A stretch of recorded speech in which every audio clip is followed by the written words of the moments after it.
अखंड विद्यानंद जी महाराज की जय। सद्गुरु मौनी बाबा भगवान की जय। शिवोहम शिवोहम शिवोहम। आगे की कथा सुने।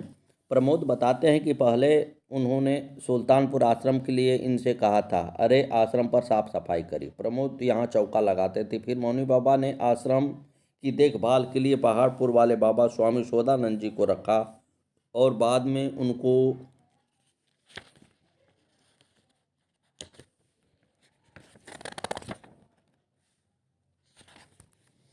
हटाकर गजाधर बाबा को परमानेंट रख लिया। प्रमोद कहते हैं कि मौनी बाबा उनका ऐसा ही मन कर देते कि वह खुशी खुशी उनका बात मान लिया करते। सन 2012 में मई का महीना अंतिम सप्ताह था और दोपहर का समय था। मौनी बाबा चारपाई पर आंख बंद करके लेटे थे और ब्रह्मदत्त शर्मा भी वहीं बैठे थे। गुगरावली में गुरु जी के कमरे के छत पर से 4 ईंट उखड़े हुए थे, आधे लटके हुए थे। वे आपस में एकदम सटी हुई थी और लटकी हुई थी, परंतु वे कभी गिरती न थी। उस दिन अचानक ब्रह्मदत्त के सामने उसमें से एक ईंट ऊपर से मौनी बाबा के पास चारपाई के पास गिरी। जब आवाज़ हुई तो उनकी आंखें खुल गई। वे सहसा पूछ उठे, ये का हुई? ब्रह्मदत्त ने उनसे झूठ बोला कि बाबा कुछ नहीं, बिल्ली आई थी। वे बोले, बिल्ली है तो भगा दे। वे तो सब जानते ही थे, जान गए कि ईंट गिरी है और ये बात छुपा रहा है। उनकी आंखों में आंसू भर आए। ये बोले, पंडित जी अब हमारा टाइम नज़दीक आ गया। ब्रह्मदत्त की भी आंखों में आंसू आ गए और कहने लगे, गुरु जी आप ऐसा क्यों कह रहे हैं? हम किसकी सेवा करेंगे? गुरु जी कुछ न बोले और कपड़ा ओढ़कर सो गए। गणेश पंडित जी ग्राम घुघरावरी के रहने वाले हैं तथा अब नंदगांव गाजियाबाद में रहते हैं। मौनी बाबा इनके पूरे परिवार से बड़ा प्रेम करते थे। अक्सर इनके घर आते जाते ठहरते थे। इनकी पत्नी सुधा शर्मा कहती हैं कि मौनी बाबा उन्हें अपने ही परिवार के सदस्य लगते थे। ये लोग उन्हें गुरुजी न कहकर बाबा ही कहते थे और बिना किसी भय के सीधे उनसे सारी बात कह देते थे। ये बताती हैं कि इनके घर वे इनकी दादी के पास, जिन्हें लोग डल्लो बुढ़िया कहते थे, उनके समय से ही आया करते थे। किसी समय वे मौनी बाबा के लिए रोटी बनाकर उन्हें जंगल में ढूंढने जाया करती थी और उन्हें खिलाकर ही अपने भोजन करती थी। वे मौनी बाबा से कह गई थी कि बाबा तुम कभी हमारा घर न छोड़ना, और मौनी बाबा लौट घूम कर इनके घर आते जाते रहते थे। एक समय की बात है, गणेश और रामा की माँ रोटी सेक रही थी। उन दिन उनके घर में कोई सब्जी न थी। तभी कहीं से मौनी बाबा अचानक आ गए और बोले, अरे हमें तो भूख लगी है। माँ बोली, बाबा कोई सब्जी तो नहीं है? बाबा बोले, अरे हम तो प्याज से रोटी खा ली हो।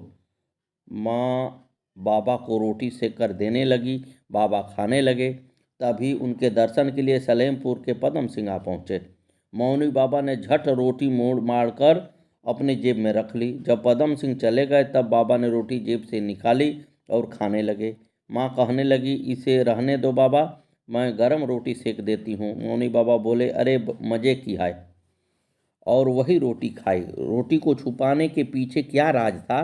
सुधा कहती हैं, वे तो हम साधारण व्यक्ति क्या जानते, परंतु अपनी साधारण बुद्धि से अनुमान लगाते हैं कि उन्हें अपने भक्तों का इतना ख्याल था कि वे नहीं चाहते थे कि कोई और देख ले कि घर में केवल सूखी रोटी बनी है। सुधा शर्मा कहती हैं कि यह तो सर्वविदित है कि मौनी बाबा अंतर्यामी थे।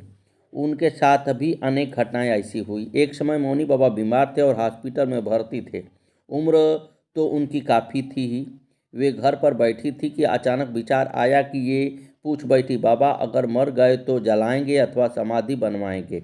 फिर एक दिन मौनी बाबा ने अस्पताल में सब नली वगैरह निकाल दी और गाजियाबाद में इनके घर आ पहुँचे। वे कहने लगे, हमारे लिए खिचड़ी बना दे टीनू की माई।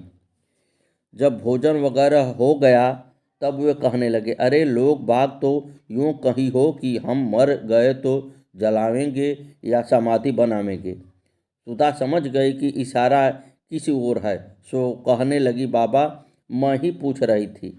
मौनी बाबा ने इनसे कहा, अभी क्या हम मर रहे हैं?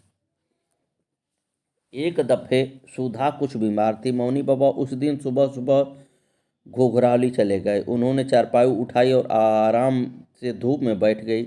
उधर मौनी बाबा गांव पहुंच गए, परंतु फिर वहां उतरे नहीं और गाजियाबाद के लिए वापस हो लिए। सुधा के मन में आ गया कि लो, अभी तो आए थे, अभी फिर आ गए। तब मौनी बाबा कार से न उतरे। वे घर के बाहर कार में ही बैठे रहे। सुधा को अपने ऊपर बड़ी ग्लानि हुई। जानती थी कि मौनी बाबा तो अंतर्यामी हैं। वो समझ गए होंगे कि इनके मन में क्या विचार आया।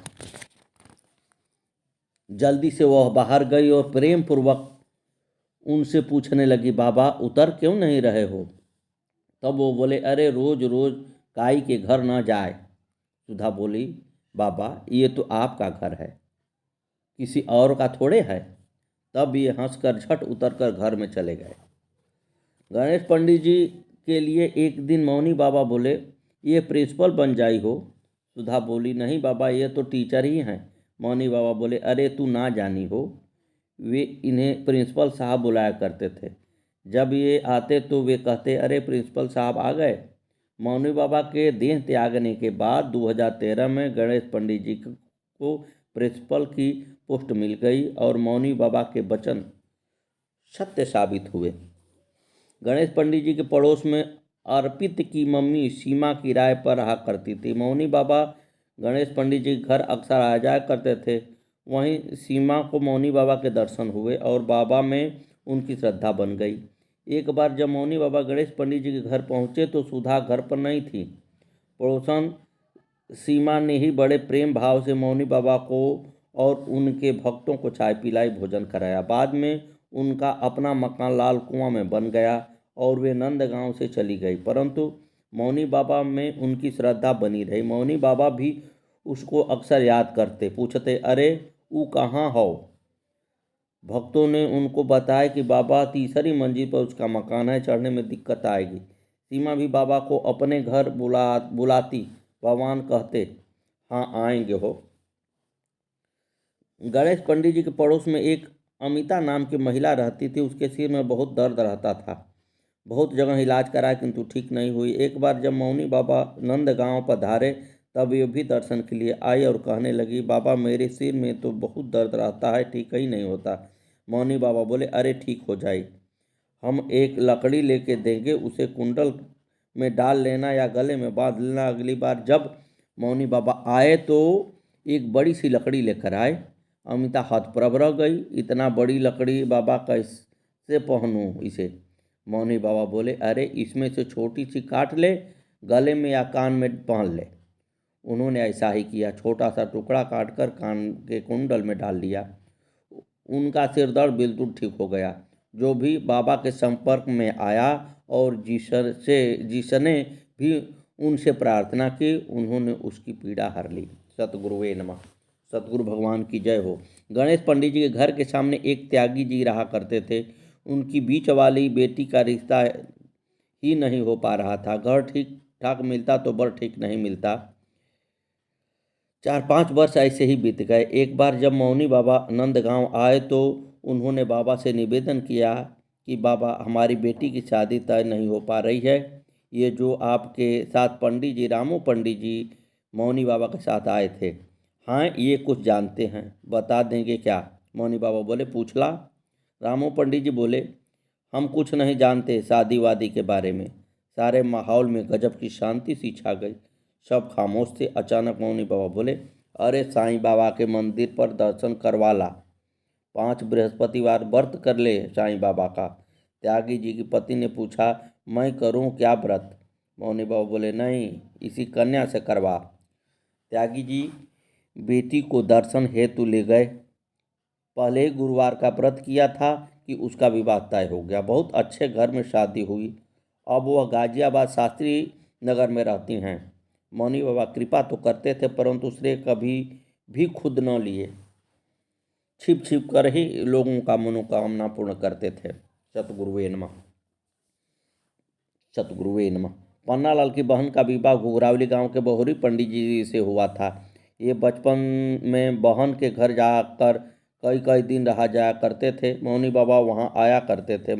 बहुरी पंडित जी कि माँ डल्लो ब्राह्मणी मौनी बाबा भगवान की बड़ी भक्त थीं। मौनी बाबा आते तो वे उनके लिए दूध गर्म करके देती या फिर रोटी करती और उनकी सेवा में व्यस्त हो जाती थी। उस समय मौनी बाबा एक अचला नंगे बदन रहा करते थे। बहुत से लोग उन्हें नंगा बाबा भी कहते थे। वे पैरों में जूता चप्पल कुछ भी नहीं पहनते थे। मौनी बाबा कभी कभी पन्ना लाल से कहते, अरे चल हमारे साथ। ये बच्चे थे और उन्हें मना कर देते कि कौन जाए इनके साथ, दूर दूर जाएंगे, थक जाऊंगा। जब बाबा अधिक आग्रह करते तब ये उनके साथ चल देते। वे उस क्षेत्र में दूर दूर तक निकल जाया करते, कभी कभी भक्त के यहाँ तो कभी कभी कहीं। वे खैरपुर के दशरथ पंडित जी के यहाँ अक्सर जाते और वहीं दोपहर का भोजन ग्रहण करते। सतगुरुवे नमः, सतगुरुवे नमः, सतगुरुवे। आगे की कथा कल।